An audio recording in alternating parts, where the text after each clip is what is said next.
Hello everyone, welcome to How to Solver. Today in this video, I'm gonna show you how to search for username in your laptop. Before starting the video, please subscribe to How to Solver. So, let's go. For this, you have to go to your search bar and search for CMD.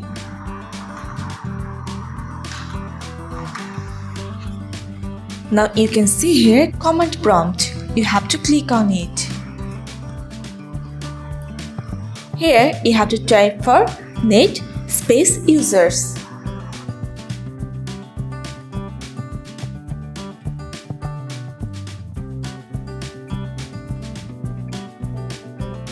And press on enter. So here you can see my user's name. You can find your username by this process. So this is how you can search for your username in your laptop. So guys, that's it.